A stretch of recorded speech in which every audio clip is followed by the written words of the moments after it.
ইতিহাস এবং ঐতিহ্যের ধারাবাহিকতায়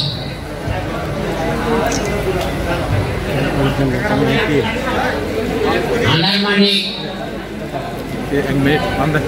বৌদ্ধ জনবহুল এলাকা কাল থেকে ঐক্যের বাতাবরণে একই সূত্রে গঠিত করে শুধু সুখে সুখী হব না, বিপর্যয়ের সময়ে পাশে দাঁড়িয়ে এই জাতির অস্তিত্ব রক্ষার ক্ষেত্রে যিনি বা যারা সমন্বয় সাধন করেন তারাই সত্যকারের গুণীকে চিনে গুণের মর্যাদা দিতে চান। আর যদি সমন্বয় সাধন করে ঐক্যের সেতু বন্ধনের দৃষ্টান্ত রাখতে না পারে, উৎসব হবে, অর্জন হবে না। অর্জন না হওয়ার কারণে আত্মশুদ্ধি হবে না, আত্মদর্শন হবে না, সম্যক জ্ঞান অর্জন করতে পারবে না। সেই সমাজ ক্ষতবিক্ষত হয়ে যায়। সাংঘিক সমাজ বলেন, গৃহী সমাজ বলেন, উভয় সঙ্গে যদি সমন্বয় না থাকে সেই সমাজ জেগে উঠতে পারে না, সত্যের সন্ধান লাভ করতে পারে না। তাই আমি উপমা দিয়ে বলি, বাইসাইকেলের দুটো চাকা আছে, কোনো কারণে সামনের চাকা যদি নষ্ট হয়, পেছনের চাকা মজবুত থাকলেও বাইসাইকেলের চালক গন্তব্যস্থলে পৌঁছাতে পারে না। আর দুটো চাকা যদি নষ্ট হয়ে যায়, গন্তব্যস্থলে যাওয়ার প্রশ্নই আসে না। আর দুটো চাকা যদি মজবুত থাকে তাহলে অবশ্যই চালক যদি সুদক্ষ হয়, সুঅভিজ্ঞ হয়, রাস্তা যদি চিহ্নিত করতে পারেন, তিনি তার অবশ্য লক্ষ্যে যাবেই। তাহলে তার জীবনের সফলতা, তার জীবনের জয়, তার জীবনের গৌরব কেউ কিন্তু ভুলণ্ঠিত করতে পারে না। এটা বুঝি না যে তাই নয়, বুঝিও কিন্তু আমাদের যারা উচ্চ স্তরের বলে দাবি করে তারাই কিন্তু এই সমাজকে ক্ষতবিক্ষত করে দিয়ে যাচ্ছে।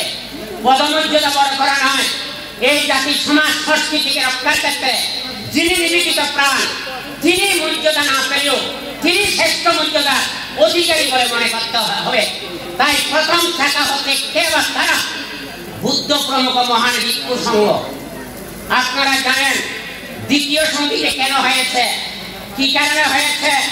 যিনি অন্যায়ের প্রতিবাদ করেছেন, যিনি বিনয়ের পক্ষে দাঁড়িয়ে সমগ্র সাংঘিক সমাজকে বিশুদ্ধ করার জন্য চেষ্টা করেছেন, তিনি সংঘ কর্তৃক বঞ্চিত হয়েছিল এবং দেশ থেকে বিতাড়িত হয়েছিল। কিন্তু বুদ্ধের বিনয়ের আদর্শ রক্ষা করতে গিয়ে, বুদ্ধের আশীর্বাদ পুষ্ট হয়ে তিনি আবার স্বদেশে এসে বুদ্ধের বিনয়কে রক্ষা করেছিলেন। তাহলে বিনয় নাম বুদ্ধ শাসন হচ্ছে আয়ু, বিনয় হচ্ছে বুদ্ধ শাসনের আয়ু,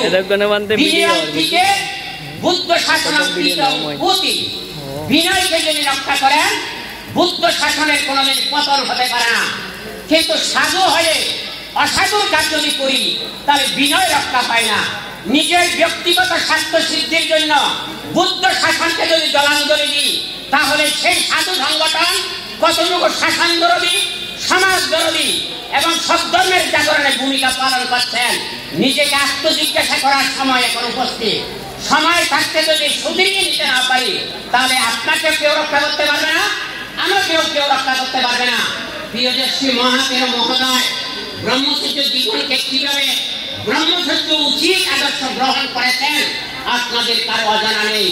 তিনি রাগী, তিনি তেজলিপ্ত, অন্যায়কে মেনে নেয় না, বিনয়ের বিরুদ্ধে তিনি অবস্থান নেয় না।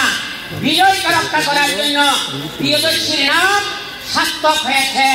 মহামতি সম্রাট অশোক এই মুগলিপুত্র বিশ্বের কাছে মাত্র বুদ্ধের একটা শ্লোক শুনে অপমাদ মতাং পদ পমাদ মত্থন পদ অপমত্ত নামিয়ন্তি একমত্তা যথামতাতি।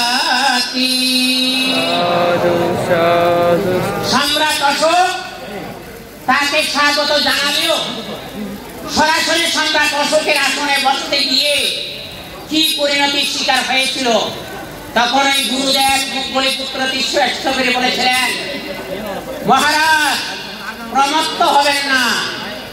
প্রমত্ত ব্যক্তি জ্ঞান শূন্য হয়, স্মৃতি বিভ্রম হয়, বুদ্ধি নাশ ঘটে, অপ্রমত্ত জীবন যাপন করেন। আমরা ছোটকালে পড়েছি, জাগ্রত হয়ে নিজে অপরে জাগাও, দান্ত হয়ে দমনীতে অপরে শেখাও। জাগ্রত মানে ঘুম থেকে উঠা নয়, বসার থেকে দাঁড়ানো নয়, যে বিষয়টা যেভাবে জানা দরকার সেই বিষয়ে পারঙ্গমতা অর্জন করাই হচ্ছে জাগ্রত চেতনা। এক কথায় বলা হচ্ছে প্রজ্ঞাদীপ্ত জীবন। কবিগুরু রবীন্দ্রনাথ ঠাকুর বলেছেন, আপনার দিক করে জানো, দুর্গম সংসার পথে অন্ধকারে দিতে হবে আলো, সত্য লক্ষ্যে যেতে হলে অসত্যের বিঘ্ন করে দূর, জীবনের বিনা যন্ত্রে বেসরে আনিতে হবে সুর। আমার মধ্যে আমার পূর্ববর্তী যারা ছোট্ট মহিলা উদ্বোধনের সঙ্গে পরিবেশন করেছেন, তাদের কণ্ঠধ্বনি বাসনার ধ্বনি আপনাকে আমাকে মুগ্ধ করেছে, কিন্তু আমার কণ্ঠধ্বনি আছে, বাসনার ধ্বনি নেই। কিন্তু একটা কথা বলতে পারি, প্রাণে কারে না মারিব, প্রেমে জগৎ জয় করিব। বুদ্ধ সেই প্রেম নিয়ে বিশ্ববাসীকে জয় করেছেন। আমরা এত আত্মত্যাগী বৌদ্ধবিজ্ঞ হয়ে এতজন যদি মৈত্রীর অপ্রমেয় বাণীকে ধারণ করি, তাহলে সমাজ ক্ষতবিক্ষত হতে পারে না, অধার্মিক গায়ক সৃষ্টি হতে পারে না। তখনই ধর্মের জয় জোয়ার, ধর্মের ধ্বজা উদ্দীন হবে। তখন আমার ব্রহ্মচর্য জীবনের সার্থকতা, আমার বৌদ্ধ আচরণের সার্থকতা। নামে বৌদ্ধ, কাজে বৌদ্ধ না হলে তাহলে সেই ফল আমি আর আপনি পেতে পারি না। তাই সম্রাট অশোক তাকে গুরুকে আদর্শকে গ্রহণ করার পর চন্ড অশোক থেকে ধর্ম অশোকে পরিণত হয়েছিলেন। তাই দক্ষিণ পূর্ব এশিয়া তথা বিশ্বের মধ্যে সম্রাট অশোক যদি আবির্ভূত না হতেন, বৌদ্ধ ধর্মের এত জাগরণ হতো কিনা আপনারা চিন্তা করেন। সারমেদের কথা অনেকে লেখেন, সারমেদকে অনেকে মূল্যায়ন করেন। আমি তো মনে করি কয়জন মানুষ সারমেদর আদর্শকে জীবন দিয়ে রক্ষা করেছেন, বুকে হাত দিয়ে বলেন। কথা এবং কাজ, কাজ এবং কথার সাথে যদি মিল না থাকে, তাহলে সেই পাণ্ডিত্যের কোনো মূল্য আছে বলে মনে করি না। আদর্শের কথা বলি, আদর্শ মানি না, তাহলে আমি কি বিজ্ঞ, আমি কি পণ্ডিত, আমি কি প্রাজ্ঞ? হয়তো নিজেকে প্রাজ্ঞ মনে করতে পারি। এটা দিয়ে আনন্দ মিত্র সৃষ্টি হয় না, এটা দিয়ে মানে বিমলাচার মস্তকের সৃষ্টি হয় না। আদার মানিকে তাদের মতো পুণ্যপুরুষ সৃষ্টি হয়েছে। সাধক শ্রেষ্ঠ আনন্দ মিত্র মহাতেরো এবং বিমলাচার মহাতেরো শেষ পর্যন্ত আসিয়াতে গিয়ে দেহ ত্যাগ করেছেন। এই অঞ্চলের মধ্যে আর কি ব্রিটিশ আমলের মনমোহন বড়ুয়া, যিনি বিএ পাস করার সৌভাগ্য লাভ করেছেন, আমি সেই ইতিহাস বিস্তৃতভাবে বলতে চাই না।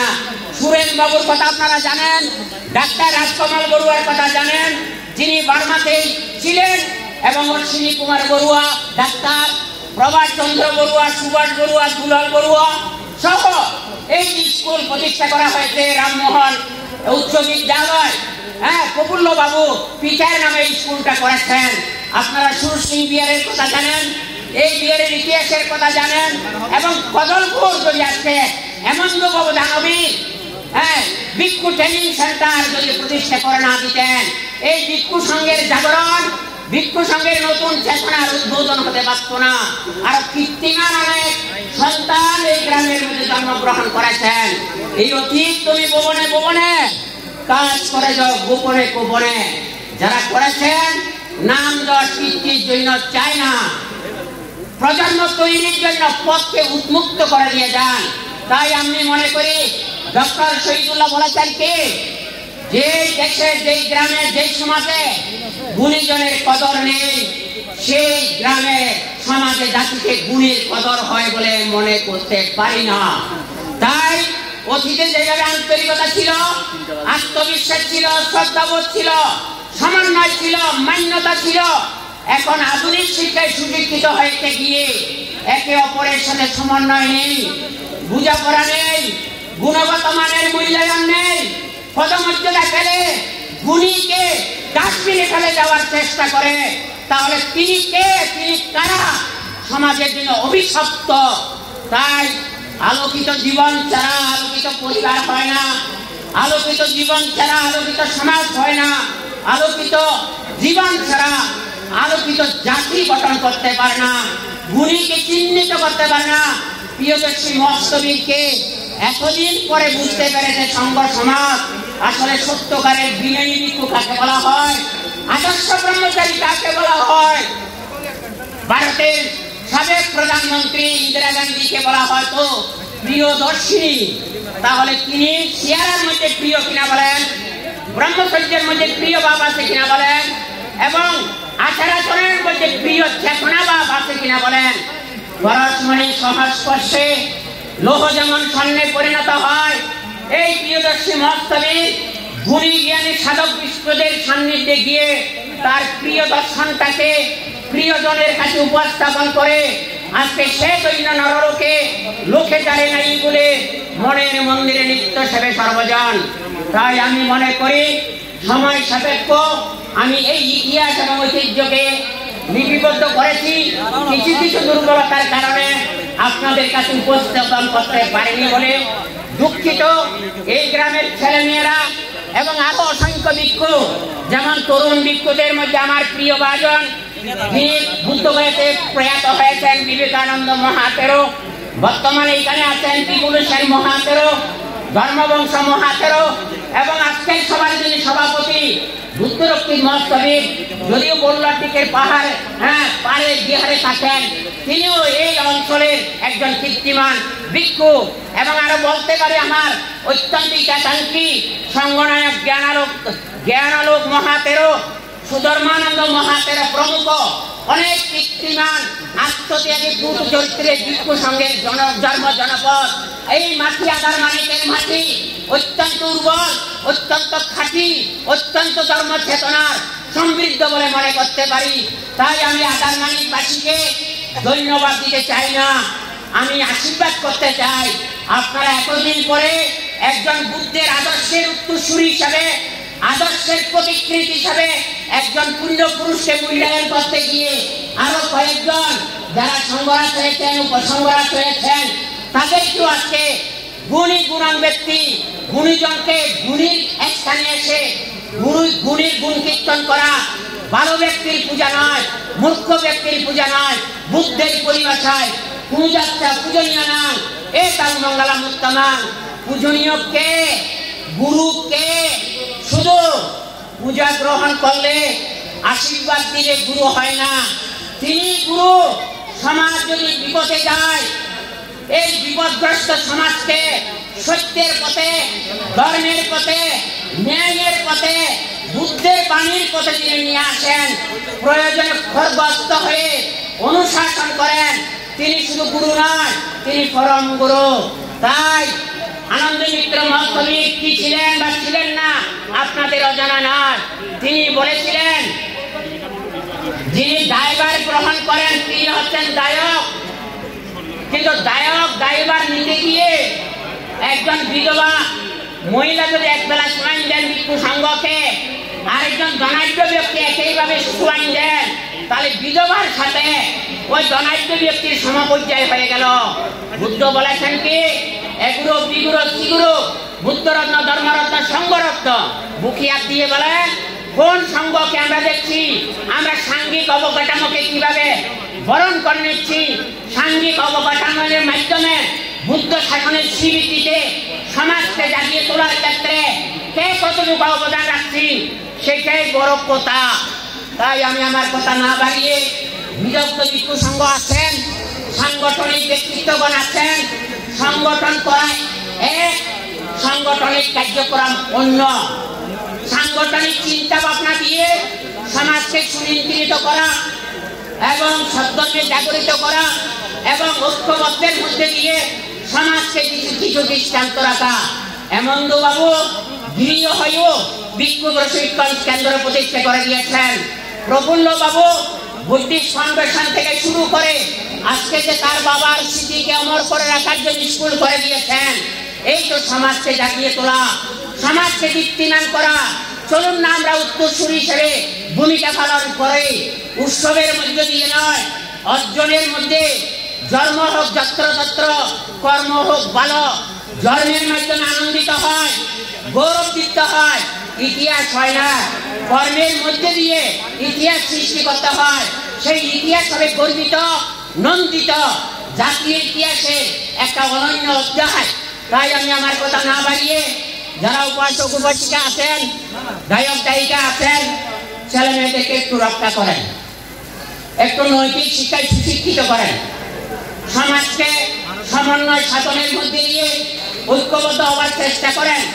আর আমাদের মধ্যে আমাদের বলে কোনো লাভ নেই, কারণ আমরা এখন নামে ত্যাগী, কিন্তু নাম যশ কীর্তির জন্য যা কিছু করার আমি করতে দ্বিধাবোধ করি না। তাহলে নামে বড় নাকি কাজে বড় সেটা বুঝতে হবে। কথাও প্রিয়, ঘটনা সত্য। আগে কি ছিল, এখন কি হয়েছে, আগামীতে কি হতে যাচ্ছে সেটা ভাবতে হবে। জেনে সুখী হবেন, নিজের গর্ব নিজে করতে নেই। আমি একটা বিশ্ববিদ্যালয় করতেছি, 560 কোটি টাকা সরকারের বাজেট দিয়েছে, 50 একর জমি দিয়েছে, আইন হয়ে গেছে, কিন্তু পিএনের অনুমোদনের অপেক্ষায় আছে। কিন্তু আমরা বৌদ্ধ সমাজ যদি পিপিকে ঐক্যের মতো এক হতাম, তাহলে রবীন্দ্র বিশ্ববিদ্যালয় হয়ে যাচ্ছে, রবীন্দ্র বিশ্ববিদ্যালয় হয়ে যাচ্ছে, বেগম রোকেয়া বিশ্ববিদ্যালয় হয়ে যাচ্ছে। আমাদের বিশ্ববিদ্যালয় কেন পিছিয়ে আছে? বুকে হাত দিয়ে বলেন, কেন জুনিবুনি করছে?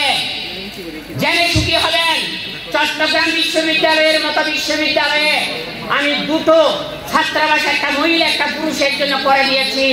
35 কোটি টাকা মাননীয় প্রধানমন্ত্রী দিয়েছেন। আজকে যদি বিরোধী সংঘ যদি আমাকে পৃষ্ঠপোষকতা করতেন, আমরা চট্টগ্রাম বিশ্ববিদ্যালয়ের সিদ্ধান্ত নিয়েছি, চট্টগ্রাম বিশ্ববিদ্যালয়ের চত্বরে বাংলাদেশের ইতিহাসে এখনো পর্যন্ত বিশ্ব শান্তি ব্যবহার হয়নি। আমি বিসিকে বাধ্য করিয়েছি, যদি মসজিদ থাকতে পারে, হিন্দুদের ধর্ম উপাসনায় থাকতে পারে, বৌদ্ধ মন্দির থাকবে না কেন? আমরা নিজস্ব মন্দির করতে পারি, কিন্তু জাতীয় প্রতিষ্ঠানে, শিক্ষা প্রতিষ্ঠানে মন্দির করা সম্ভব নয়। পশু একটা কাজ করেছি, একটা হাই স্কুল এবং প্রাইমারি স্কুলের জন্য 3 কোটি টাকা মূল্যের সাথে সেটা আমি প্রায় 16,01,000 টাকা দিয়ে নেওয়ার জন্য পারমিশন পেয়ে গেছি। জানি না সমাজকে কিছু দিতে পারি কিনা, পারি না, চেষ্টা করে যাব। তোমার ডাক শুনে যদি কেউ না আসে, একলা চলো রে, একলা আসি, একলা এসেছি, একলা থাকবো। এবং সম্ভবতভাবে যদি ওয়েলেন যদি আসেন, স্বাগত জানাবো, অভিনন্দন জানাবো। আজকে যেমন এই যে কর্মকর্তারা বিপুল বংশবন্ধেরা মিলে যে কাজটা করেছেন, এটার উৎসবকে বড় করে না দেখে অর্জনকে বড় করে দেখেন। অতীতে যদি ভুল করে থাকি, এখন সংশোধন হওয়ার চেষ্টা করতে হবে। অতীতে যদি ঐক্যবদ্ধ না হয়ে থাকি, এখন ঐক্যবদ্ধভাবে নিজেদের অস্তিত্ব রক্ষা করার জন্য ভূমিকা রাখতে হবে। যারা পদমর্যাদা নিয়ে ফুলের বরণ লাগা নিচ্ছেন, প্রেস নিচ্ছেন, কেন কি কারণে সমাজ দিচ্ছে, এটা জিজ্ঞাসা করতে হবে। আমার চলার পথে কোনো ব্যক্তিগত সুবিধা হচ্ছে নাকি সমাজকে বিনির্মাণে ভূমিকা পালন করছি, এই সিদ্ধান্তে যদি অটল থাকতে না পারি, এই সমাজে অতীতে যেমন ব্যবসা বাণিজ্য ছিল, এখন অন্ধকারে চলে যাচ্ছে। চাকরি বলতে কেমন নেই। আমাদের বিজ্ঞ সংঘরা কেন বুঝতে পারছে না জানি না। আমাদের ত্রিপিটক শিক্ষার নাম করে একদম এই পানিটুলটা ধ্বংস করে দিচ্ছে। কারণ একদম টোল যদি থাকে, মানে বিল্ডিং পাবো, শিক্ষক পাবো, কর্মচারী পাবো, বিল্ডিং পেয়ে সরকারি অনুদান হবে, কিন্তু ত্রিপিটক শিক্ষা দিয়ে কয়জন শিক্ষক পাবো, কয়জন ছাত্রছাত্রী পাবো? তাহলে বুঝতে হবে মাদ্রাসা যুগ উপযোগী করার কারণে সবটা হাই স্কুলে পরিণত হয়ে গেছে। আমরা যদি এই দূরদৃষ্টি দিয়ে কাজ না করি, তাহলে নাম বড় মধুর, কাজ বড় মধুর হবে না। সবার মধ্যে শুভবুদ্ধির উদয় হোক। কিছু কথা বললাম, আমি প্রশংসার চলে কথা বলে চলে যেতে পারতাম। কেন বললাম, কি কারণে বললাম? এই সমাজে জন্মেছি, এই সমাজকে বাঁচাতে হবে, এই সমাজকে রক্ষা করতে হবে। জ্ঞানোদ্যোগের আন্দোলনে যদি ভূমিকা না রাখতাম, আমাদের বিপ্লব সংঘ থাকতে পারত কিনা যথেষ্ট সন্দেহ ছিল। আমি যদি জ্ঞান হত্যার আন্দোলনের প্রধানমন্ত্রী সহায়তা না পেতাম, এই গরুয়া সমাজ আজকে সংবর্ধনা নয়, নিজেদের অস্তিত্ব বাঁচিয়ে রাখতে পারত কিনা যথেষ্ট সন্দেহ আছে। তাই আমি ক্ষুদ্র শক্তি দিয়ে চেষ্টা করে যাচ্ছি এবং চেষ্টা করে যাব, এখনো আছি, আগামীতেও আসবো। তাই আদারমানিকবাসী আমাকে যে গুরু দায়িত্ব দিয়েছেন সমাজ সদ্ধর্মের জাগরণে, আপনারা যেমন আজকে ঐক্যবদ্ধ হয়েছেন, সমন্বয় সাধন করছেন, আমিও আপনাদের পাশে আছি, আগামীতেও থাকবো। এই শুভ কামনা করে, অশান্তি বিশ্বে শান্তি সুখ কামনা করে যুবক ভাইদেরকে ঐক্যবদ্ধ হয়ে গুরুজনের প্রতি সম্মান শ্রদ্ধা রেখে আজকে প্রিয়দর্শী মহোৎসবীকে যেভাবে বরণডালা দিচ্ছেন, সংঘরাজ উপসংঘরাজ বা আরো যারা আছেন তাদেরকে মূল্যায়ন করছেন, এই মূল্যায়নের উত্তরসূরি হিসাবে আপনারা যাতে শত দ্বারাই মহিমান্বিত হয়ে গুণীকে চিনে গুরুকে মর্যাদা দিয়ে আপনাদের গুণীর আশীর্বাদ লাভ করে জীবনটাকে ধন্য করতে পারেন, এই শুভ কামনা করে, অশান্তি বিশ্বের শান্তি সুখ কামনা করে, যদি ব্যতিক্রমধর্মী কোনো কথা বলে থাকি ক্ষমা সুন্দর দৃষ্টি প্রার্থনা করে আজকের এই সম্বর্ধনা এবং পুণ্যময় অনুষ্ঠান গুরু পূজার আয়োজনকে সবার শুভ উদ্বোধন ঘোষণা করছি। জগতের সকল প্রাণী সুখী হোক, সুখী হোক, সুখী হোক।